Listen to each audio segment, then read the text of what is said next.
This episode of Diabetes Connections is brought to you by the world's worst diabetes mom. Real-life stories of parenting a child with type 1 diabetes. Available as a paperback, ebook, and audiobook.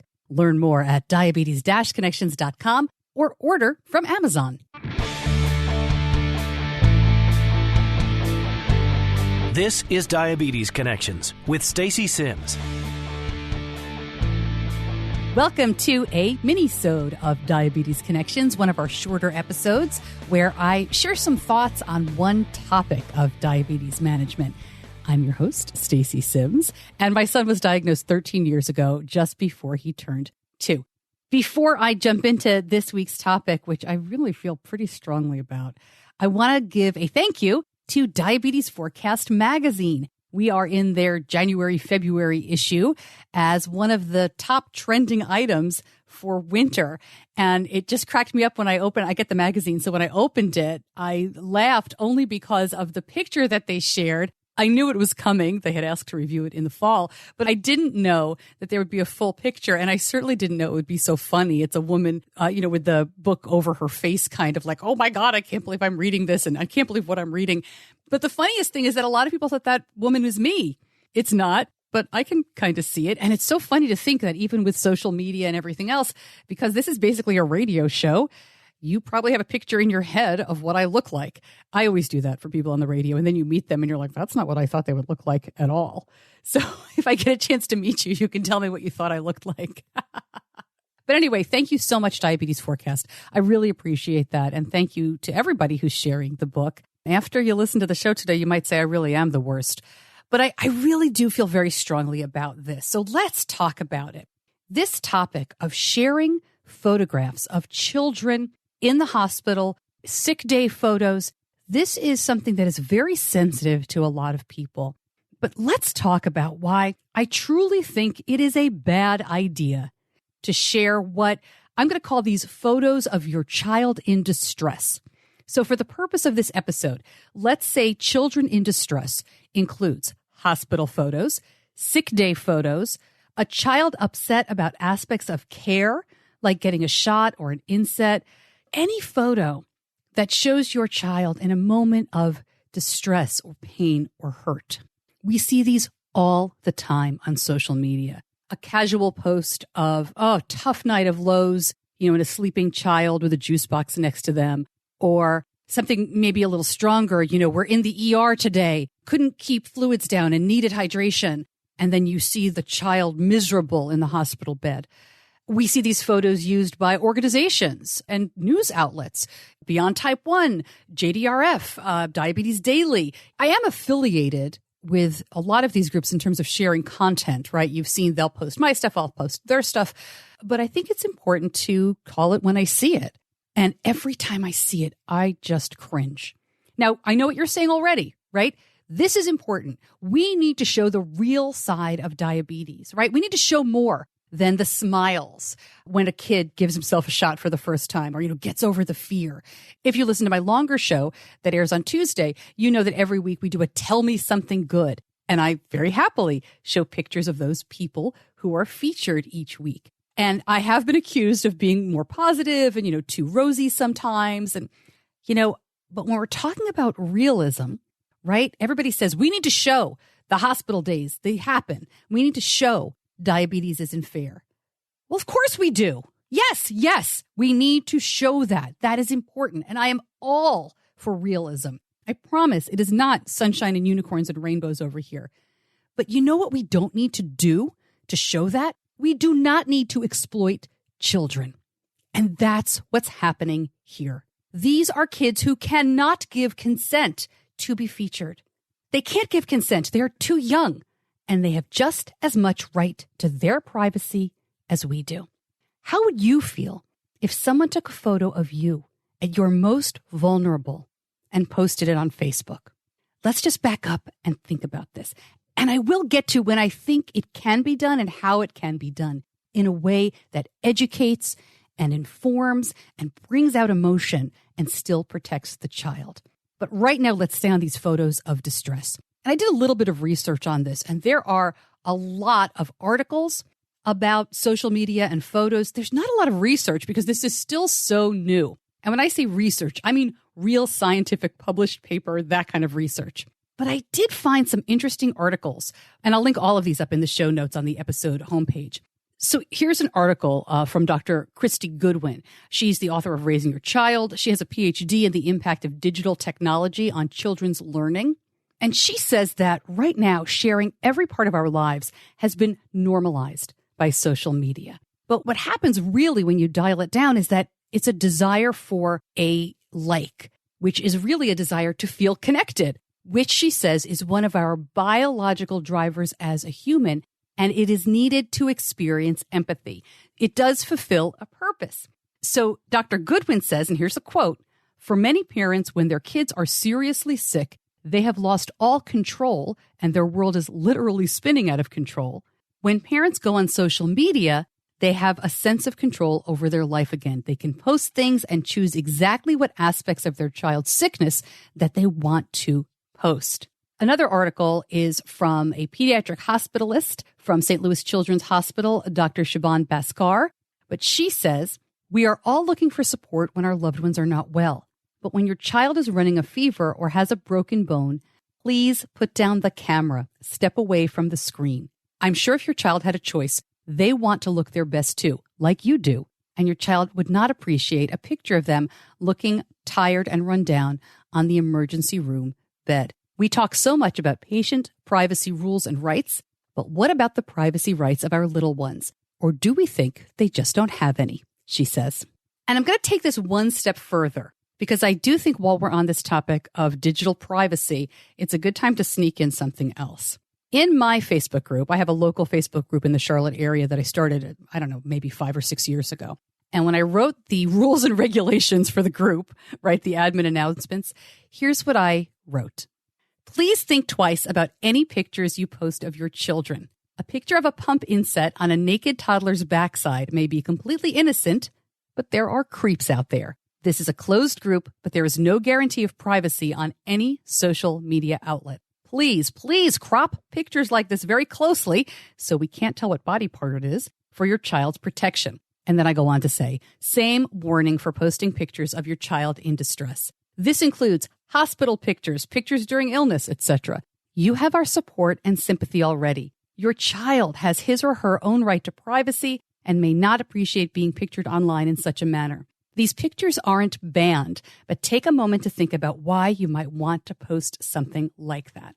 If you listened carefully, you might be saying, "Stacey, what? They're not banned in your group, but you just got on your high horse and told us how terrible they were." Well, they're not banned, in my group at least, and they are banned in some other groups. But here's why. I felt like banning them outright would take away the conversation and the thinking. If you know that you're allowed to post them, if you really need to, perhaps you'll stop and think about whether you want to a little bit more. And whenever anybody posts it, I usually send them a very gentle private message reiterating what I already talked about here in this episode. We support you. We love you. We're so sorry your child is hurting. But why are you posting that picture? Can you please think about your child's privacy? Sometimes I wait because if the child's really ill, there's no reason for them to hear from me when they're in the hospital. Don't worry. I'm not direct messaging a parent whose child is in a critical situation in the ER and saying, "Could you please check your photo on Facebook?" I mean, really, I'm not that cold. But I do, if they're not in an emergency situation, I do it right away. But it rarely happens in my group anymore. What actually happens is we have conversations about why it's not a great idea and what we're looking for and what else we can do. When someone's in the hospital, I mean, Benny had knee surgery a couple of months ago. And you bet I took pictures. We took funny pictures when they shaved his leg. I took a picture of his pump in the hospital gown. I took pictures of him and sent them to his grandmother, going in, thumbs up, that kind of stuff. I also took a picture of him coming out because he was bundled up in so many blankets. He was so cold from the anesthesia. Coming out of it, he was fine. But that's not a picture he'd want me to post. But it was a picture he wanted to see later on. I knew he'd want to see how, kind of funny he looked. But I knew he wouldn't want me to post it. So I'm not talking about not taking pictures, right? I mean, he had a terrible injury when he was about 7 or 8 years old, and we were in the hospital. And I took pictures. This was when we knew he was going to be okay, when things had calmed down and he was stable. And I was sitting there with nothing to do, feeling helpless. And, I wasn't thinking why at the time, but I took some pictures and sent them to my mom and my sister. And I showed them to Benny later on. I mean, they weren't gruesome or anything. If you're a longtime listener of the show, you may be thinking, I've never heard about this. And I'm not going to tell the whole story right now. And I also, it's a good time to point out that I don't share everything that's happened to Benny. I work hard to protect the privacy of my kids and my family in ways that make sense. So I have these pictures of him in the hospital at the time of that accident, but I didn't post them. And I did mention earlier, there are ways to do this. So how do you do it? Well, when Benny was in the hospital for his knee surgery, I posted a picture of, I don't even know, some of the hospital equipment, right? The IV bag. I posted something and I said, here's where, we're going in. Everything's good. I'll keep you posted, that kind of stuff. And I've posted pictures of him drinking a juice box. He's low, and you can kind of see in his face he's low if you know what to look for, rather than a more dramatic picture. I've posted, and I use this in my presentations, several years ago I took a picture of his bedside table, which was it was one of those horrible nights. It was covered with juice boxes and test strips and, inset changes. It looked like a war zone. And that conveys the difficulty of type 1 diabetes in a very similar way. I posted this on my personal Facebook page just to say, hey, I'm going to be talking about this topic. And I was curious what other people in the community thought. And I got so much feedback. One of the pieces of feedback I got, which I thought was very, very interesting. And by the way, the vast majority of adults with type 1 that I heard from said, please, please, please tell parents not to post pictures of their children. It really is something that I know people feel very strongly about. But I did hear from advocates who said, we need to get our cause across. We need to push. We need to fundraise. I have two responses to that. One is we've been fundraising for JDRF and some other causes for 13 years. We have raised tens of thousands of dollars. We might be close to $100,000 if I sat down and added it all up. We have never posted a picture of Benny in distress. Has he been in distress? You bet. Have I written about it? Have I talked about it? Sure. But we have found creative ways to show what goes on with diabetes, and I've never felt like I've exploited him to fundraise. And I know many, many other people who have raised a lot more money than me who have never posted a picture of their child. I also heard from people about what about the DKA campaign?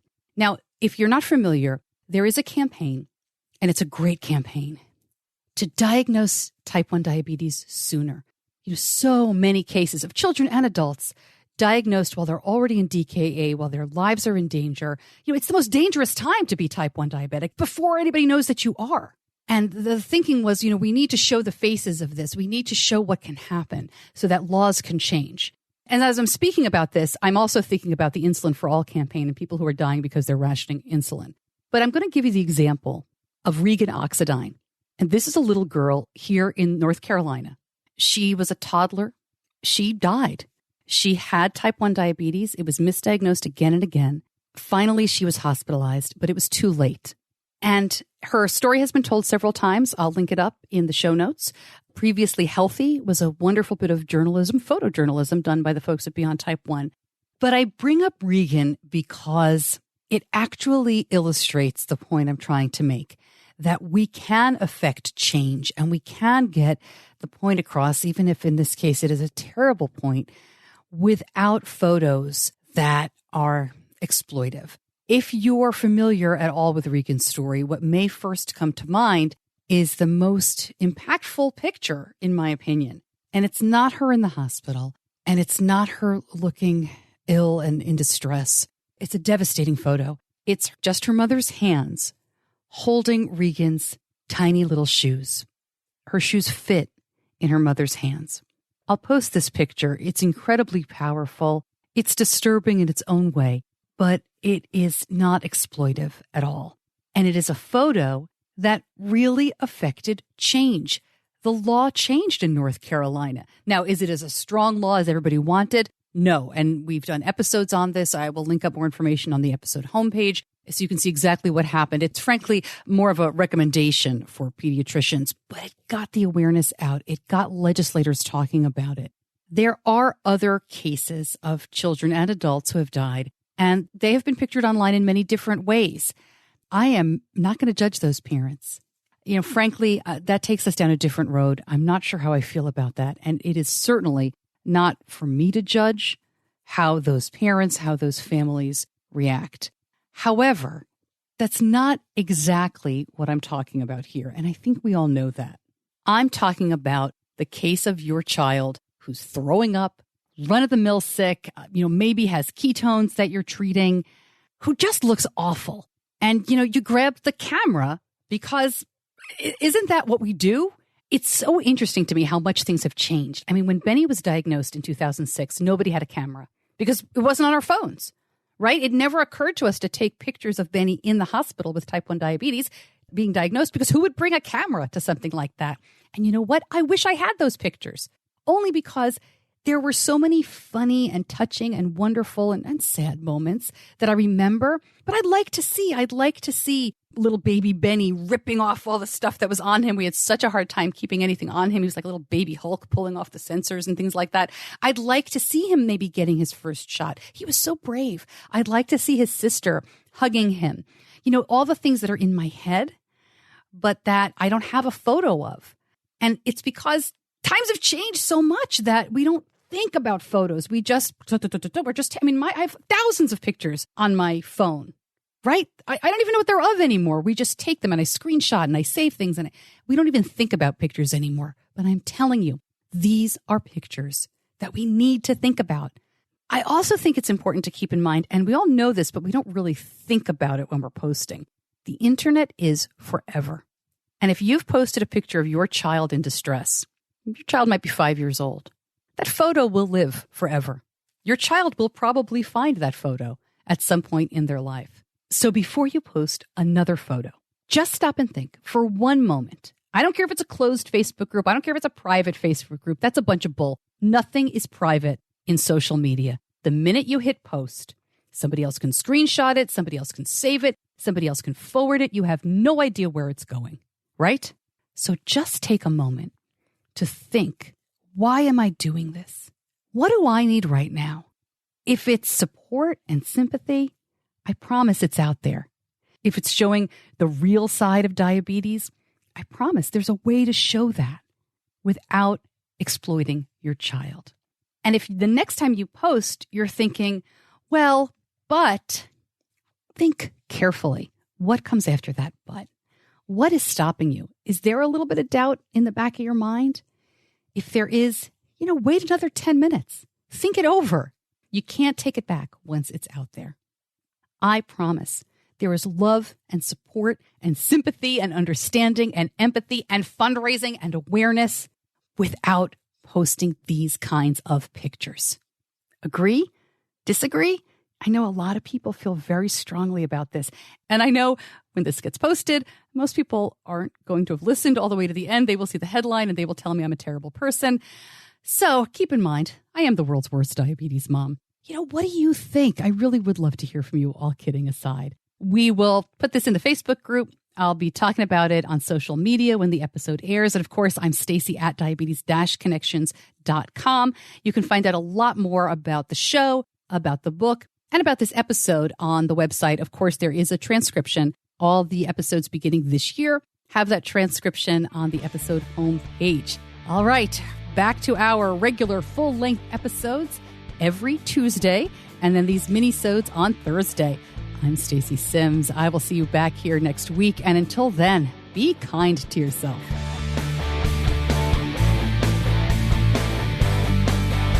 Diabetes Connections is a production of Stacey Simms Media. All rights reserved, all wrongs avenged.